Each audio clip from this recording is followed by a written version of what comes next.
하나님 말씀은 사도행전 4장 32절부터 5장 11절 말씀까지입니다. 사도행전 4장 32절 말씀부터 찾으셨으면 함께 합독합니다. 믿는 무리가 한 마음과 한 뜻이 되어 모든 물건을 서로 통용하고 제 재물을 조금이라도 제 것이라 하는 이가 하나도 없더라. 사도들이 큰 권능으로 주 예수의 부활을 증거하니 무리가 큰 은혜를 얻어 그 중에 핍절한 사람이 없으니 이는 밭과 집 있는 자는 팔아 그 판 것의 값을 가져다가 사도들의 발 앞에 두매 저희가 각 사람의 필요를 따라 나눠 주미러라. 구브로에서 난 레위족인이 있으니 이름은 요셉이라. 사도들이 일컬어 바나바 번역하면 권위자라 하니 그가 밭이 있음에 팔아 값을 가지고 사도들의 발 앞에 두니라. 아나니아라 하는 사람이 그 안에 삽비라로 더불어 소유를 팔아 그 값에서 얼마를 감추매 그 아내도 알더라. 얼마를 가져다가 사도들의 발 앞에 두니 베드로가 가로되 아나니아야 어찌하여 사단이 네 마음에 가득하여 네가 성령을 속이고 땅값 얼마를 감추었느냐. 땅이 그대로 있을 때에는 네 땅이 아니며 판 후에도 내 임의로 할 수가 없더냐.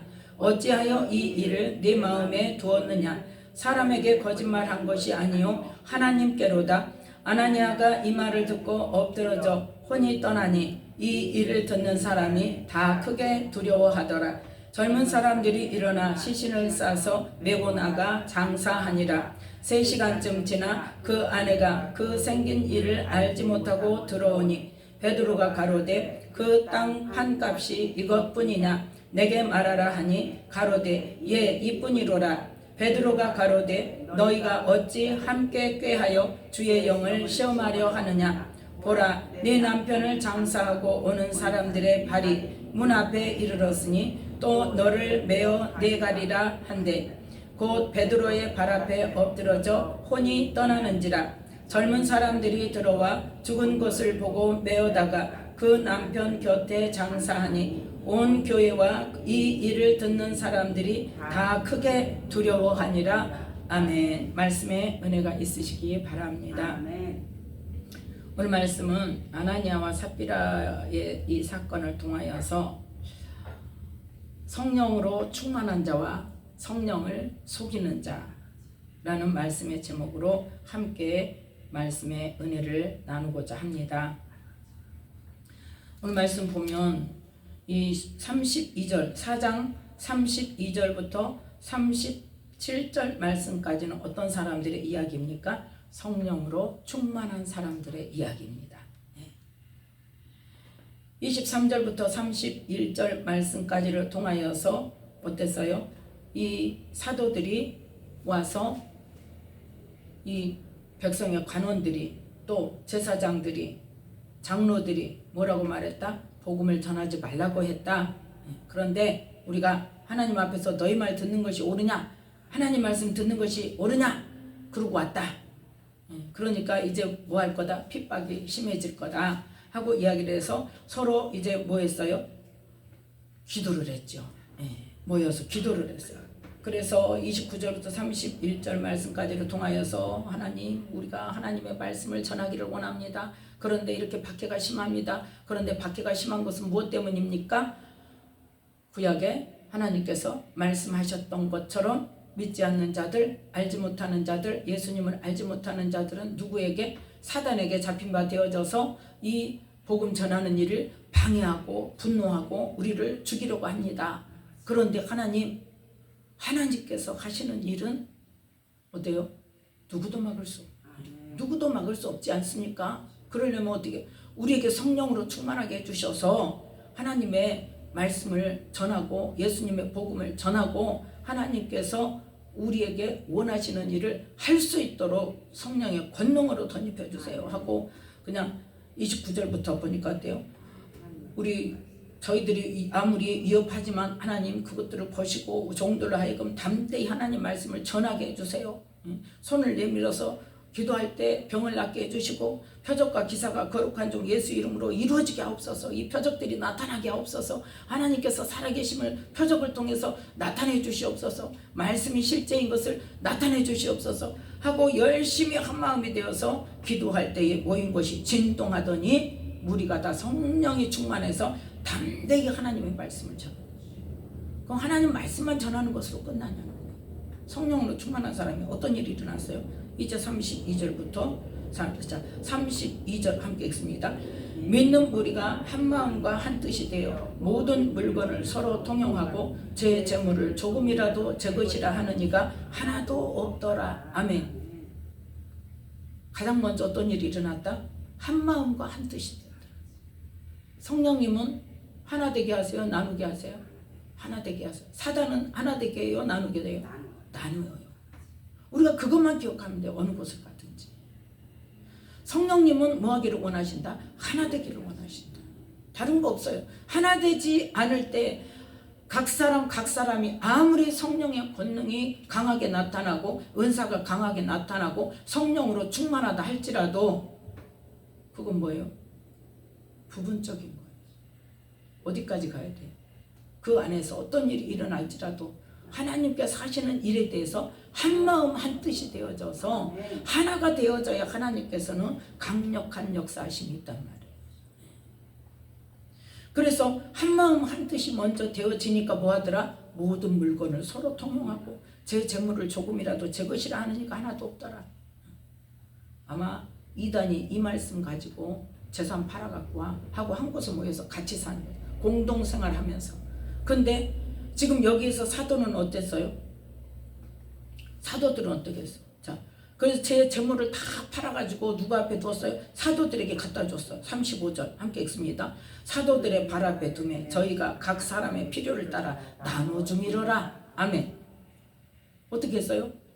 오는 성도들이 어떤 사람은 밭을 팔아오고 어떤 사람은 집을 팔아오면 어떤 사람은 어때요? 가난한 사람이 있단 말이에요. 먹지 못하고 굶고 있는 사람이 있단 말이에요. 그래서 그런 사람들을 일일이 살펴서 다 나눠줬다는 거죠. 누가? 사도가. 네. 그래서 가장 먼저 성령이 충만하면 뭐다? 한 마음 한 뜻이 된다. 네. 한 마음 한 뜻이 되어서 정말 하나님의 복음 전하는 일에 있어서 또 전체 우리 믿는 사람들이 생활하는 데 있어서 서로 뭐하고? 돌아보고 서로 살펴주고 서로 내 것을 주어서 마태복음 그 5장 말씀처럼 5장에서 7장 말씀처럼 그렇게 나눠주면서 서로 필요를 채워주고 하는 그러한 생활을 했단 말이에요. 그러면 사도들한테 그것들이 적절하게 돌아갈 수 있도록 그거를 감독하고 그거를 나누어주고 하는 일로 인해서 불평이 있습니까? 없습니까? 없습니다. 마찬가지예요.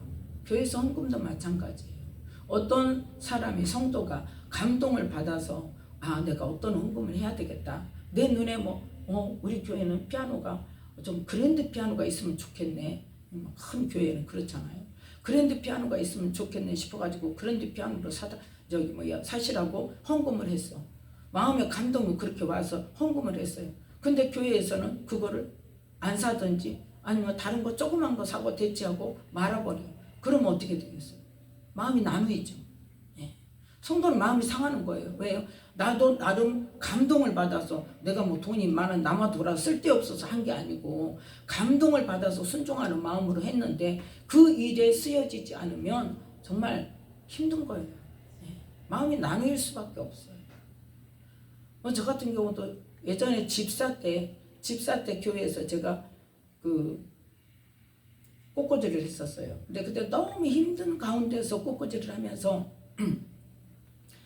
하다 보니까 너무 힘든 거예요. 너무 힘들어서 하나님 나 정말 못하겠어요. 할 수 있는 뭐가 없어. 이 여력이 안 돼요. 하나님 내가 하는 것을 계속 하는 걸 원하시면 교회 재정에서 꽃꽂이 값을 주시든지 아니면 어느 누군가가 꽃꽂이 헌금을 하게 해주세요. 그런데 정말 우리 교회 권사님이 감동이 왔다가 꽃꽂이 헌금을 한 거예요. 헌금 시간에 다 불러주니까 알죠. 근데 나는 뭐 한 게 있어요? 기도한 게 있어요. 그러니까 어때요? 귀가 번쩍 뜨이죠. 하나님이 주시는구나. 그러면 하나님이 하라는구나. 그럼 내 손에 와야 되잖아. 안 와요. 그럼 내 기도는 뭐가 되는 거예요? 하나님 응답하셨어요. 근데 내 손에 와요, 안 와요? 안 와요. 물론 그때 교회에 힘들었어요. 왜냐하면 건축하고 비 때문에 너무 힘든 과정에 있었는데, 그럼에도 불구하고 교회 재정에서 꽃꽂이 값을 안 주려면 꽃꽂이 헌금 올라온 것이라도 전해줘야 되잖아. 그러면 한 달에 한 번 한단 말이에요, 꽃꽂이 헌금을. 그러면 꽃꽂이는 4주를 해요. 그러면 한 주거라도 주면 그거 올라온 거 그대로라도 주면 힘이 되잖아. 그리고 하나님께서 하기를 원하시는구나. 그럼에도 불구하고 네가 하는 것을 내가 기뻐한다는 그 뜻이구나. 나는 그걸로 응답을 받고 감사하고 또 어느 정도 또 충당이 되어지고, 그래서 힘을 얻어서 할 건데 안 주는 거예요. 그럴 때 내 마음이 어떻겠어요? 너무 상한 거예요. 마음이 너무 상해요. 그 권사님한테 꽃꽂이 값을 헌금했으니까 그걸 주는 걸로 알고 있어요. 그래서 이제 나중에 내가 안 하고 다른 사람을, 내가 이제 그분은 너무 막 꽃꽂이가 하고 싶어서 막 배우러 다니고 그러길래 와서 하세요 그랬어요. 이제 그때 내가 마음을 접고 와서 하세요. 그러면서 처음에는 같이 하면서 나중에 이제 점점 이렇게 넘겨줬는데, 거기도 역시 경제 사정이 안 좋아. 근데 이제 어쨌든 자기가 정말 그걸 하면서 너무 기뻐하는 거예요. 근데 이제 형편을 뻔히 아니까 하다못해 이 헌신 예배 때라도 줘야 될 거 아니에요. 우리 여전도에 회의를 할 때 내가 그거를 건의를 해서, 이제는 내가 꽃꽂이를 안 하니까 말할 수 있는 거예요. 꽃꽂이 값을 정말 힘들다. 근데 적어도 우리 여전도 내에서 헌신 예배 할 때만이라도 꽃값을 충분히 줘라. 그걸 지출을 해라, 분명하게. 왜 여전도에 헌신 예배라고 특별한 꽃꽂이를 하는데 그 꽃꽂이 값을 여전도에서 안 주냐? 줘라. 그래가지고 주게 됐어요. 그랬더니 이제 남전도에서도 주더라고요. 그 이제 교회에서는 이제 막 건축하고 있는 상태고 빚으로 건축이 된 거라 엄청나게 힘든 상태니까 내가 재정이다까지는 말을 못했는데, 헌신 예배 때라도 그러면은 좀 반이라도 줄어들잖아요. 그렇게 해서 한 적이 있는데, 그렇게 헌금이 올라오는데도 그렇게 안 주는 것은 하나님께서 하게 하시는 것을 지금 뭐 하는 거예요? 내가 내 마음대로 다른 용도로 쓰는 거예요. 하나님 그거 기뻐하지 않으십니다. 그래서 저는 이제 제가 목회를 하면서는 항상 어떤 명목을 가지고 하는 헌금은 반드시 그대로 합니다. 어떤 상황이 되더라도 반드시 그대로 해요. 그래서 여러분들이 이렇게 구제헌금 하는 것도 내 것까지 합해서 항상 그건 따로 구제로 나가요. 그래서 우리는 뭐냐, 한 마음 한 뜻이 되어야 되는데, 그것도 뭐 하는 것은 헌금을 할 때 감동을 받아서 어떤 명목을 가지고 헌금을 하는 것은 반드시 거기에 써야 돼요. 그러나 지금 그 명목대로 쓰기에 돈이 부족하다 그러면 그 명목대로 따로 놔둬야 돼요. 그러면 하나님께서 어째요? 그걸 하게 하시려면 채우시는 역사가 있어요. 기쁨의 교회도 그랬잖아요. 맨 처음에 건축은 꿈도 못 꾸고 있었는데 어느 분이 감동받았다고 100만 원 건축원금 씨앗원금이라고 올린 거예요. 그래가지고 이제 우리 그러면 땅을 사자, 그렇게 해서 이전 시작이 그렇게 되는 거예요.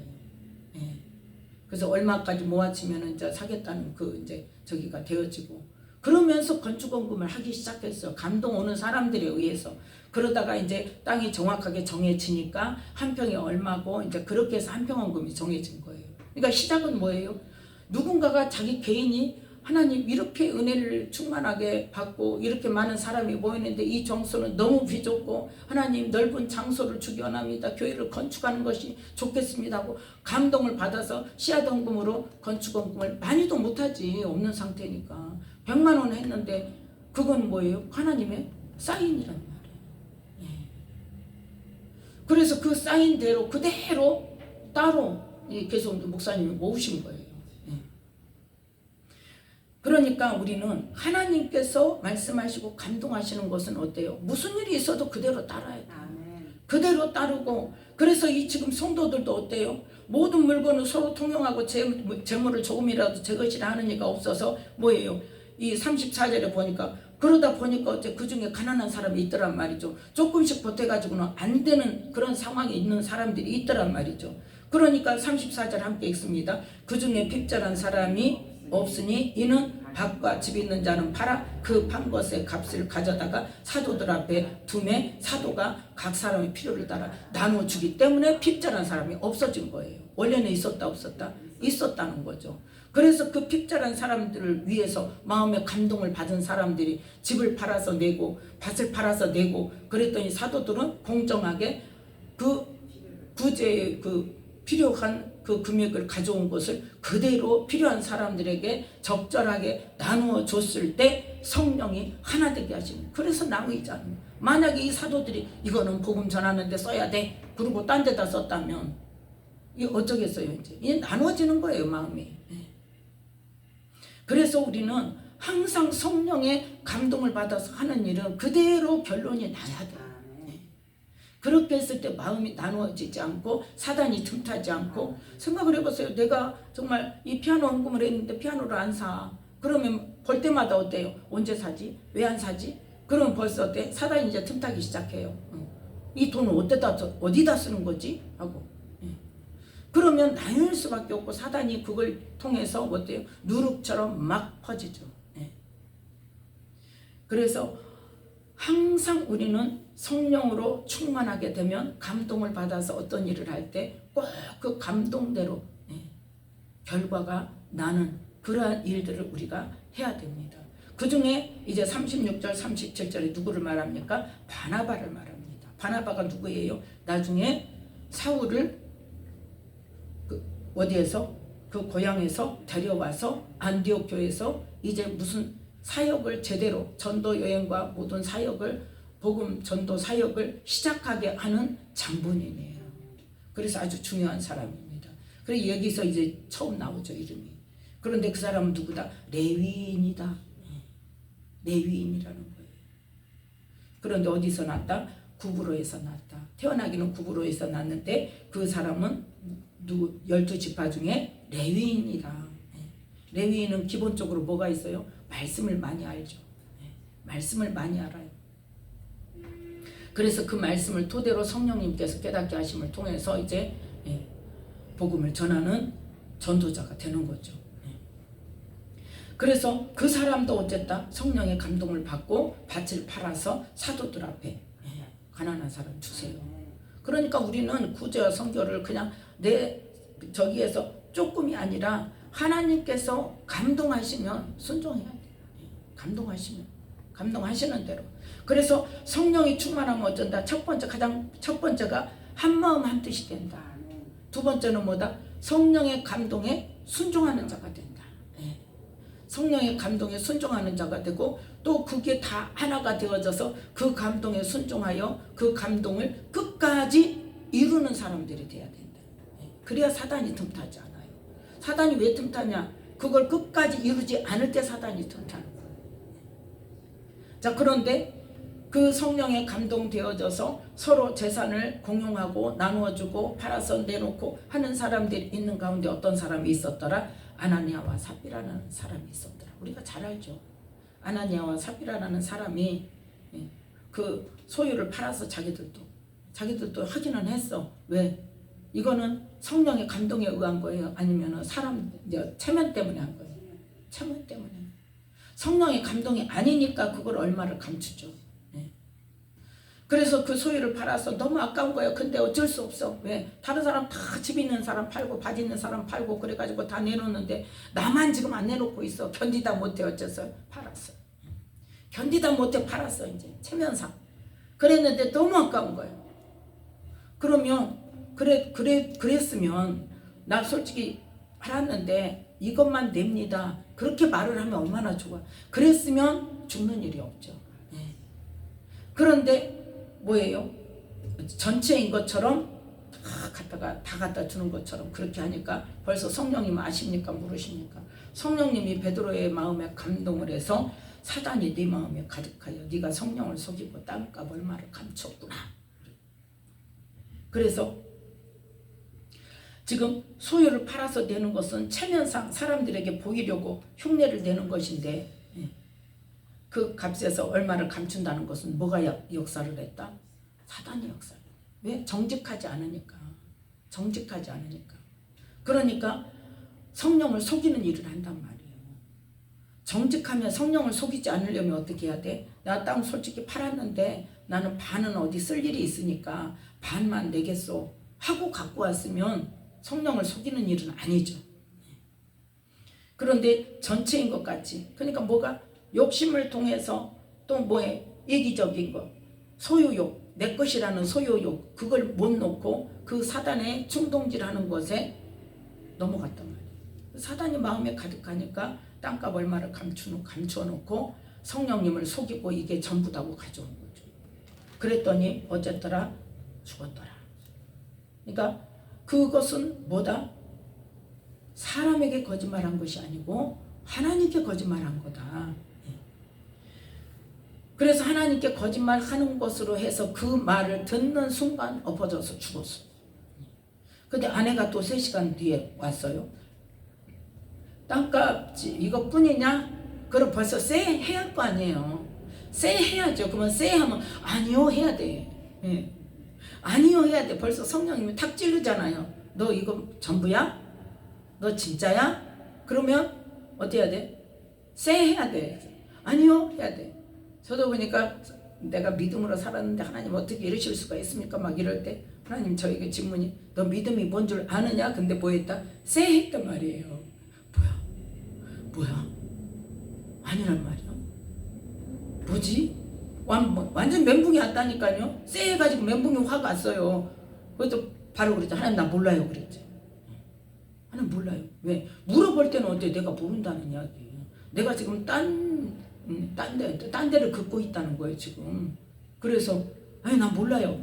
이게 이제 안 하냐. 부인도 그랬으면 얼마나 좋아. 삽비라도 너 이게 다야? 그렇게 물어보면 해가지고 아니요 해야 되는데 네 그리고 당당하게 네 이것뿐입니다. 답니다. 남편하고 짰으니까. 근데 남편 죽은지 알아? 몰라. 그랬더니 어찌 함께 꾀하여 주의 영을 시험하려 하느냐. 너 지금 성령님을 시험하고 있어. 하나님을 지금 속이고 있어. 주의 영을 시험하려 하느냐. 그래서 우리는 매사에 어떻게 해야 돼? 정직해야 돼요. 누구에게든지 정직해야 돼요. 그 거짓말이 하얀 거짓말은 괜찮다. 아니요. 하얀 거짓말도 거짓말이에요. 내 생각이 하얀 거짓말이지 진실이 아닌 것을 말하는 거는 다 거짓말이에요. 진리가 아닌 것을 말하는 것도 거짓말이에요. 제가 전에는 성경에 이렇게 거짓에 대해서 거짓을 말하는 자, 사단이 거짓을 말하는 자 그러는데 우리가 육적인 것으로 볼 때는 진짜잖아요. 맞잖아요. 사실이잖아요. 근데 뭐해? 정죄하게 하고 비난하게 하잖아요. 근데 하나님은 뭐라 그랬어요? 그걸 덮어두고 기도해줘라 그러잖아요. 그러니까 진리는 뭐예요? 그 죄를 덮어줘라고. 거짓은 뭐예요? 진리가 아닌 사단이 주는 것은 그것을 드러내고 비난하고 정죄하고 거기에 따른 죄값을 치러야 되고 이런 것들을 자꾸 들고 나온단 말이에요. 그러면 진리가 아니에요. 우리 생각에 여태 마귀에게 종노릇하고 살았던 옛사람의 육적인 생각에는 그게 맞죠. 그거 가지고 처음에 헷갈렸다니까요. 옛날에 초창기에는 하나님 그거 맞는 건데 왜 거짓이에요? 왜 거짓만 말한다고 그래요? 그럼 우리가 생각하는 거짓말 말하는 거 생각하잖아요. 하나님 어느 순간에 그걸 말씀을 깨닫게 하신 거예요. 진리가 아닌 것은 거짓이다. 하나님의 말씀이 아닌 것은 거짓이다. 영의 생각이 아닌 것은 거짓이다. 그게 왜? 하나님 말씀은 진리이며 진리는 뭐의 말씀이요? 영의 말씀이기 때문에. 그래서 그때부터 거짓의 정의가 달라졌어요. 물론 우리가 세상적으로 말하는 거짓도 거짓이지만 하나님께서 말씀하시는 사단이 말하는 거짓이라는 것이 무엇인지를 하나님께서 분명히 개념을 알게 하셨어요. 그래서 지금 이 삽비라가 뭐였다? 거짓말한 거죠. 그랬더니 주의 영을 시험하려 한다. 자, 우리가 여기서 깨달아요. 그러고는 바로 죽었어.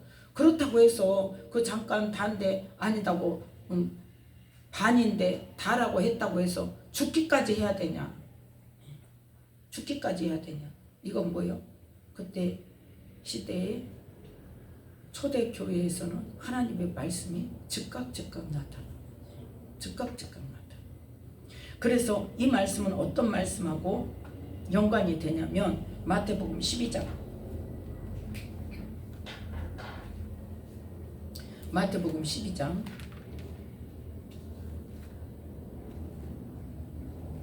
31절 32절 말씀.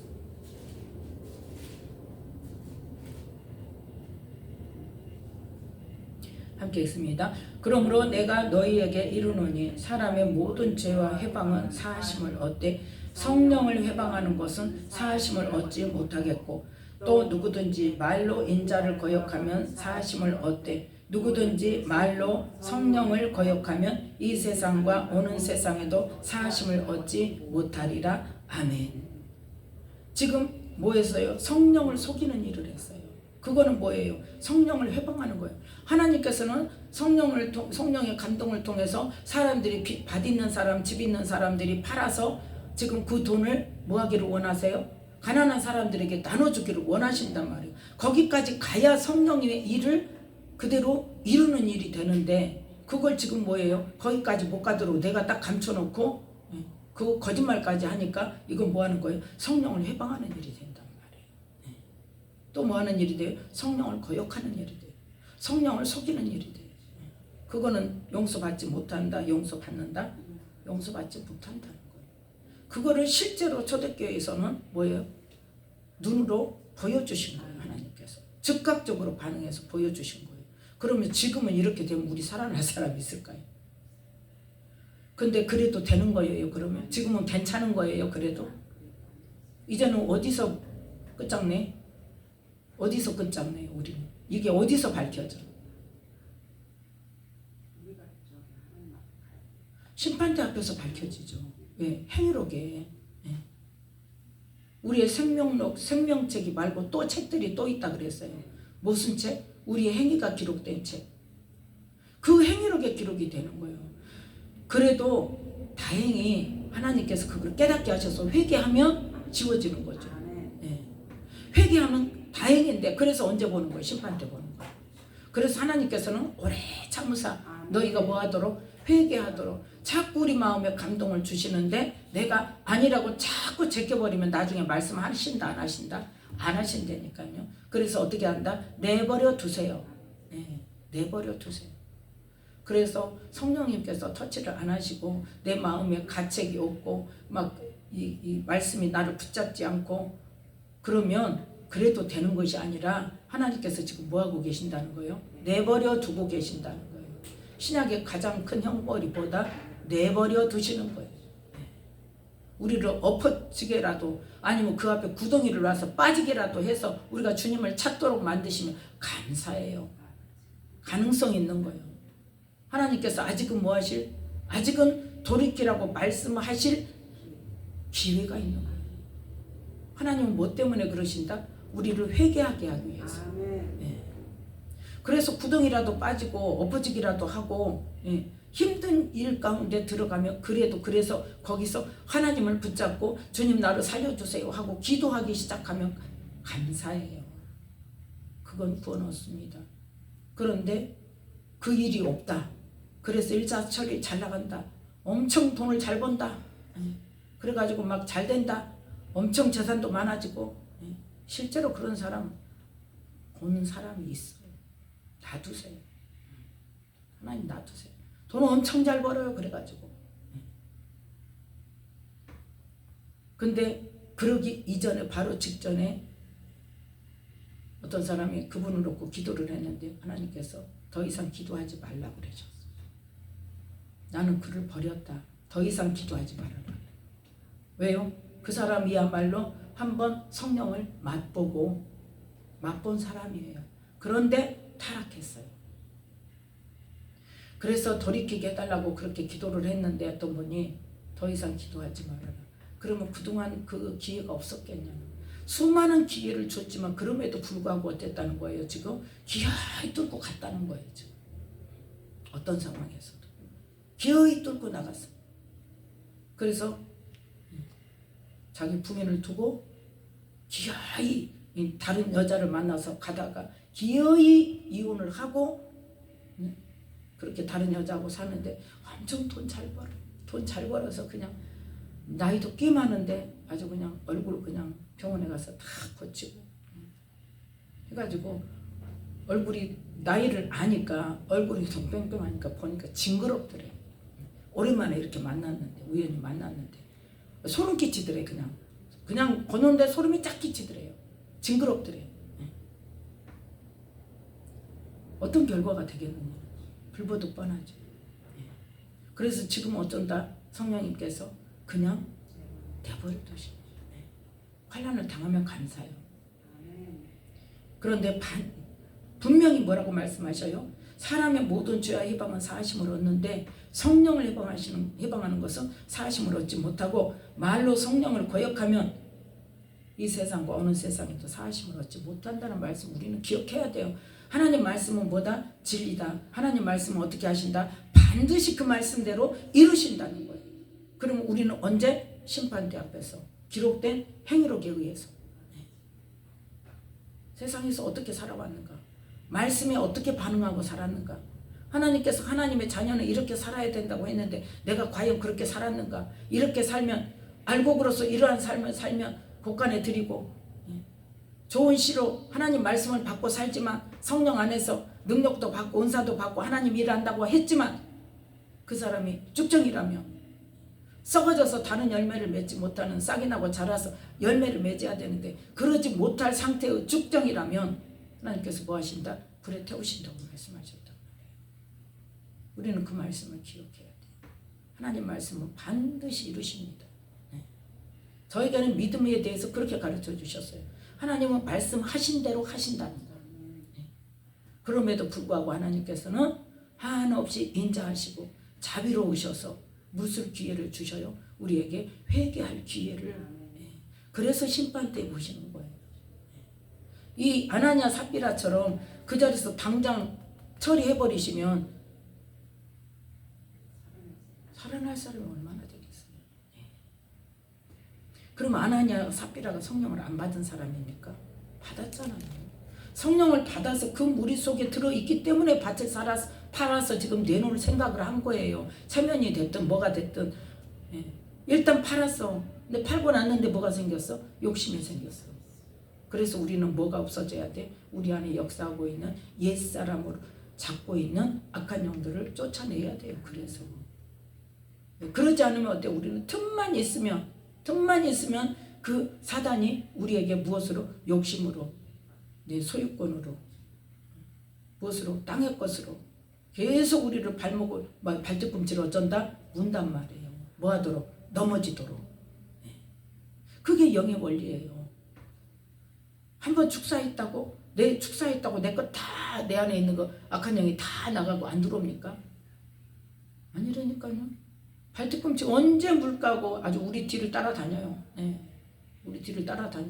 우리 발꿈치 바로 뒤로 따라다녀. 물 틈만 있으면 물라고. 그래서 뭐라고 이야기하셨어요? 성경에 신약에 뭐라고 말해요? 우는 사자같이. 사단이 우는 사자같이 삼킬 자를 찾으러 다닌다고 그랬어요.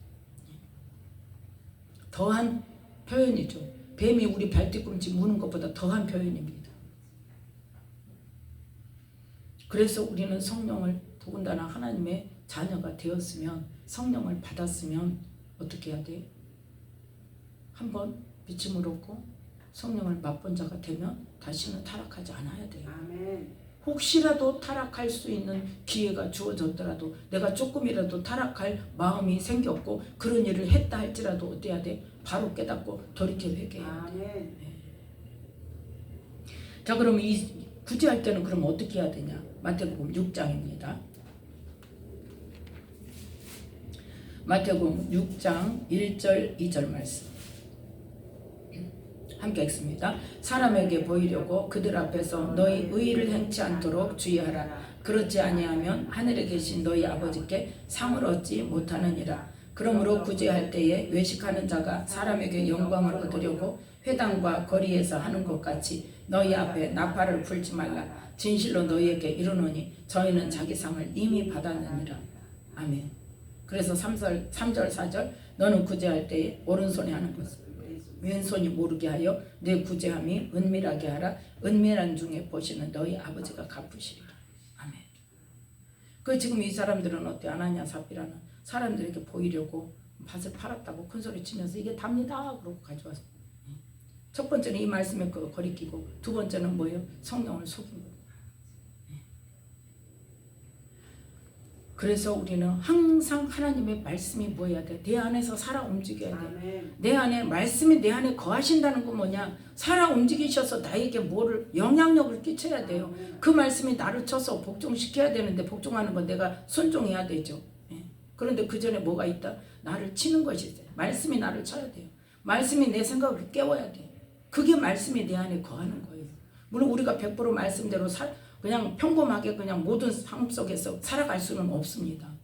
그런데 뭐가 있어야 돼? 말씀을 계속 내가 읽으면서 말씀을 내가 깨달으면서 그 말씀이 나를 인도하기를 구하면, 그 기도하는 가운데 있으면 내가 그 생각 없이 내 생각대로 했다 할지라도 그때 뭐 하신다? 성령께서 말씀을 나를 탁 치신단 말이에요.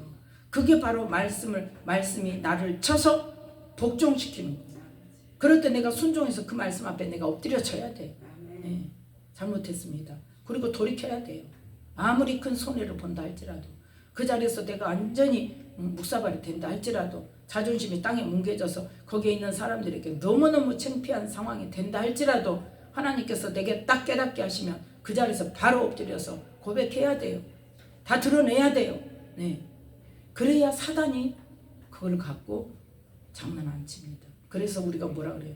거짓말에서부터 시작해서 한번 거짓말하기 시작하면 어때요? 거짓말이 또 다른 거짓말을 낳고 또 다른 거짓말을 낳고 그래가지고 나중에는 어때요? 수습이 안 될 정도로 커져버려요. 네. 그래서 성령으로 충만한 사람과 성령으로 충만한 것 같은데 사단의 충동질에 넘어간 사람이 이렇게 극명하게 나타납니다. 네. 그래서 그 아나니아와 삽비라가 그렇게 성령을 속이고 사람들을 속이고 한 일에 대해서 하나님께서는 지금 베드로를 통해서 어떻게 하셨어요? 드러내셨어요. 그리고 드러내심과 동시에 그거를 인정하지 않으니까 어때요? 하나님께서 즉각적으로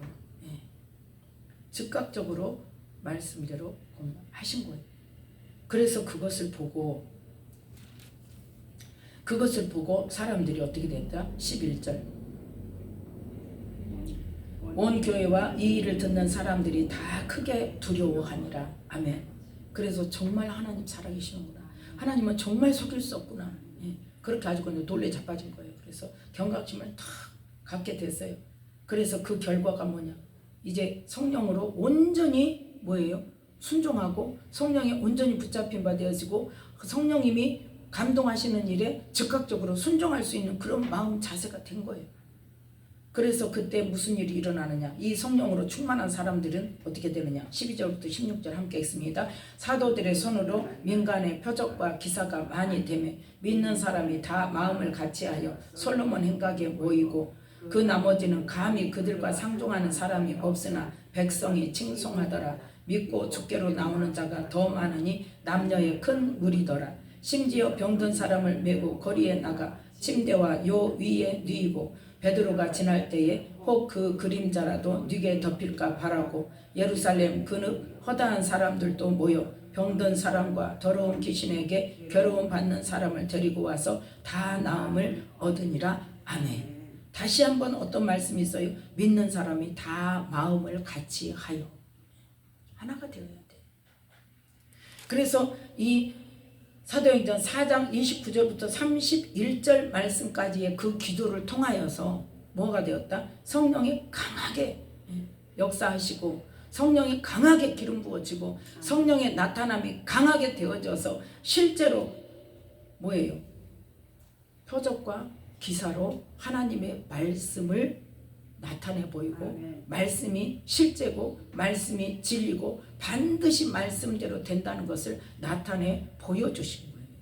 그래서 이 아나니아와 삽비라가 물론 안 죽었을 수도 있어요. 근데 지금 어떤 상태예요? 하나님께서 성령을 통하여서 말씀이 실제임을 나타내 주시는 표적이 됐다는 거예요. 그 표적적인 사건이에요. 그래서 우리는 성령으로 충만하면 먼저 뭐다? 한마음 한뜻이다.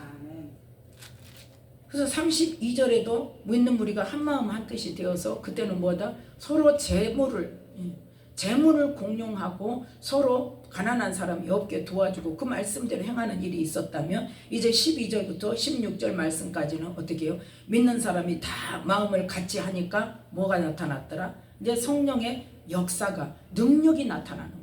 무슨 능력이? 우리가 뭐라고 기도했어요? 30절에 손을 내밀어 병을 낫게 하옵시고 또 표적과 기사가 거룩한 종 예수 이름으로 이루어지게 하옵소서. 그 기도의 응답으로 어떻게 해요? 기도하는 자에게 주께로 나오는 자가 더 많으니 뭐한 사람? 병든 사람을 메고 거리에 나가서 침대와 여위에 뉘고 베드로가 혹시 그림자라도 덮이면 나을까? 그러면 낫다는 거야, 안 나았다는 거야? 나았다는 거죠.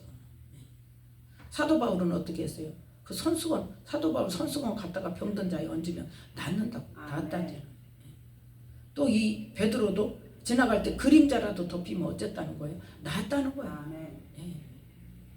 그래서 그러한 강한 역사가, 성령의 역사가 나타나는 것은 무엇뿐이다? 기도와 믿는 사람들이 다 성령으로 충만해지고 나서 마음을 같이 해야 된다. 한 마음이 돼야 된다. 하나가 되어야 된다. 그때 성령님께서 강력하게 역사하신다는 것을 우리는 기억하시면서 어느 곳을 갈지라도 항상 그 장소에 모인 사람들이 성령으로 하나가 되도록 기도하고 그렇게 되었을 때 하나님의 놀라우신 역사가 나타나실 것을 우리는 믿고 어느 곳을 가든지 화평케 하는 자가 되며 하나 되게 하는 자가 되어지고 그 일을 위해서 우리는 어느 곳을 가든지 기도하면서 그 장소에 하나됨으로 하나님의 놀라우신 일하심을 볼 수 있는 그러한 저와 여러분이 되시기를 예수님의 이름으로 축복합니다. 아멘. 기도하겠습니다.